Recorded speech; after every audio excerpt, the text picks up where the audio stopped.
Good morning to all of you. आज हम लोग डिस्कस करने जा रहे हैं analogous between electric circuit and magnetic circuit. इसी को हम लोग दूसरे रूप में ऐसे भी एक्सप्लेन कर सकते हैं आपको, comparison between electric circuit and magnetic circuit, या analogous between electric circuit and magnetic circuit. तो एक साइड हम इलेक्ट्रिक सर्किट लिखे हुए हैं, एक साइड हम मैग्नेटिक सर्किट लिए हुए हैं।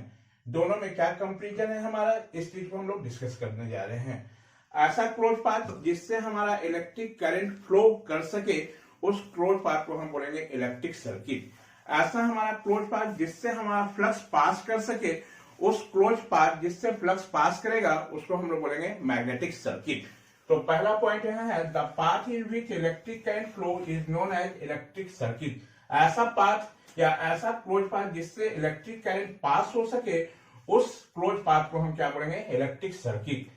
ऐसा क्लोज पाथ जिससे हमारा मैग्नेटिक फ्लक्स हमारा फॉलो कर सके या मैग्नेटिक फ्लक्स हमारा पास कर सके, तो उस क्लोज पाथ को हम इसमें कहेंगे मैग्नेटिक सर्किट। इलेक्ट्रिक के सर्किट के केस में हमारा करंट होगा, हमारा इस करंट का जो वैल्यू होगा वो ईएमएफ बाय रेजिस्टेंस।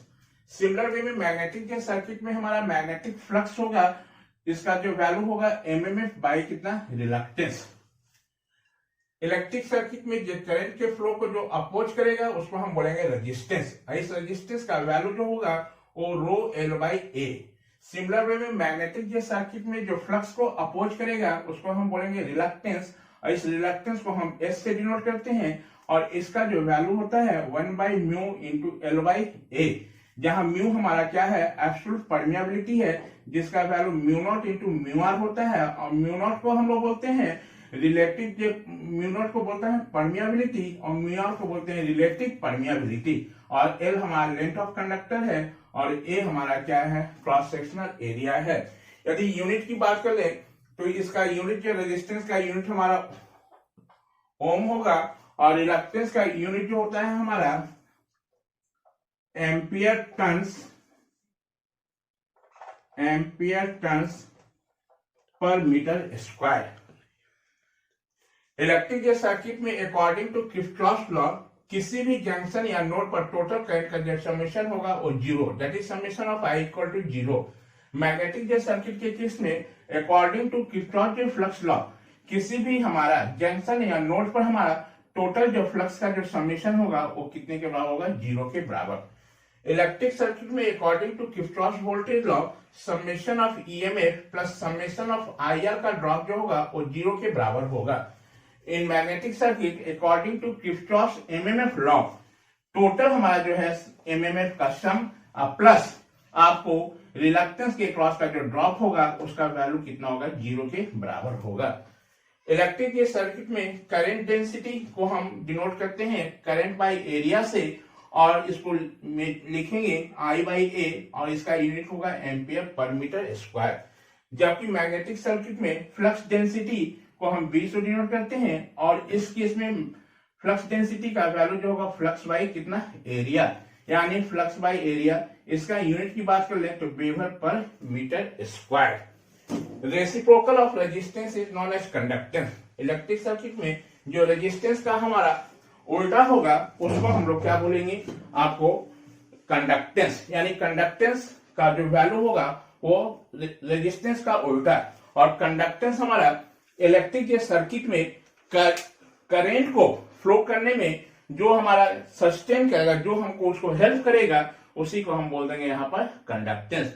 मैग्नेटिक से सर्किट के केस में हमारा रिलक्टेंस का जो उल्टा होगा, उसको हम बोलेंगे परमियंस।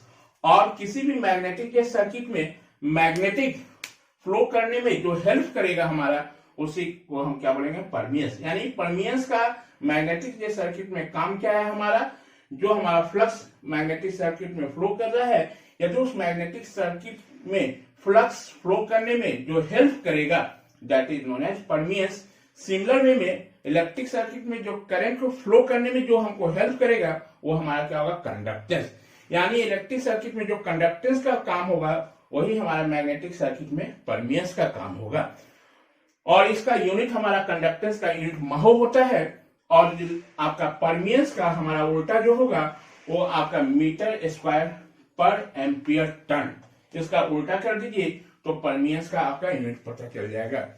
In case of series connection, electric circuit में यदि हमारा सीरीज कनेक्शन है तो उस केस में इक्विवेलेंट रेजिस्टेंस का जो वैल्यू होगा R1 plus R2 plus R3 up to RN, यानी सीरीज के केस में जितना हमारा रेजिस्टेंस कनेक्टेड है वो सारे को सम कर दो तो हमारा इक्विवेलेंट रेजिस्टेंस कैलकुलेट हो जाएगा।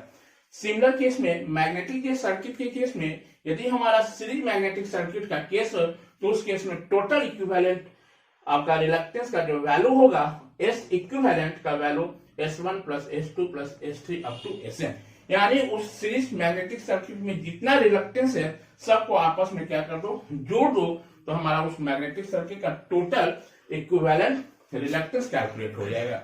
यदि हमारा पैरेलल या कनेक्शन है और इलेक्ट्रिक के सर्किट में पैरेलल कनेक्शन के केस में टोटल इक्विवेलेंट रेजिस्टेंस निकालना हो तो जितना हमारा रेजिस्टेंस उसमें है वो सारे का रेसिप्रोकल का सम कर दो तो वो जो वैल्यू होगा वो 1/R इक्विवेलेंट का वैल्यू देगा।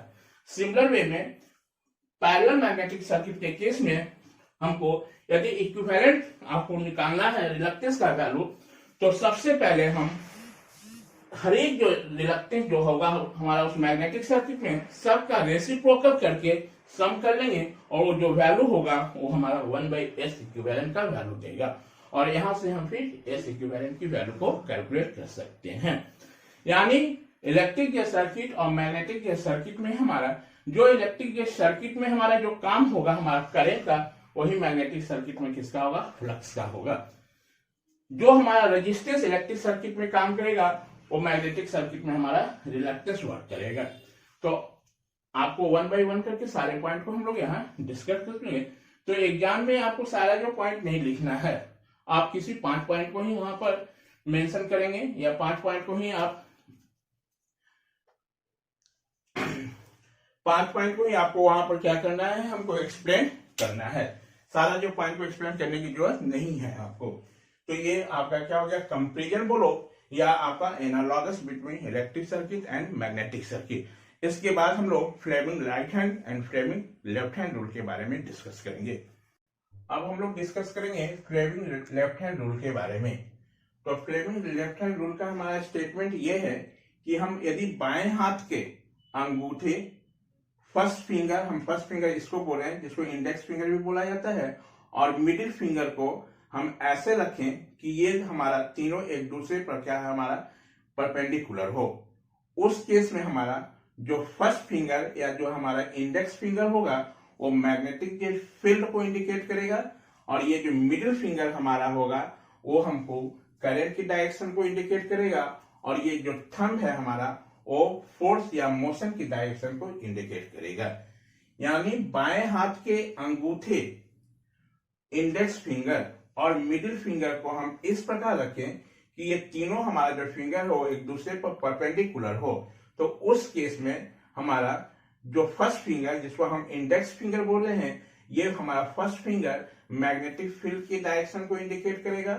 ये हमारा मिडिल फिंगर जो होगा, बाएं हाथ का जो मिडिल फिंगर होगा वो हमारा करंट की डायरेक्शन को इंडिकेट करेगा और ये जो हमारा थंब जो है ये आपको मोशन या डायरेक्शन ऑफ फोर्स को इंडिकेट करेगा।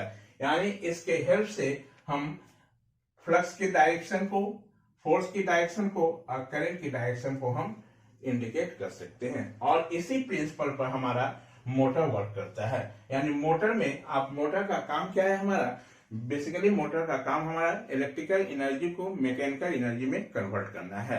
तो मैकेनिकल एनर्जी में कैसे कन्वर्ट करता है, तो उसमें प्रिंसिपल यही है कि ऑलरेडी हम पहले से क्या करते हैं, करंट फ्लो कराते हैं। जब आप जानते हो क्यों, यदि करंट किसी मैग्नेटिक फील्ड से पास कराओगे तो हमारा क्या होगा, उस कंडक्टर के अक्रॉस हमारा एक फोर्स एक्सपीरियंस होगा और वो फोर्स हमारा किस डायरेक्शन में होगा, इस फोर्स की डायरेक्शन को हम ऑब्टेन करने के लिए हम फ्लेमिंग लेफ्ट हैंड रूल का यूज करेंगे।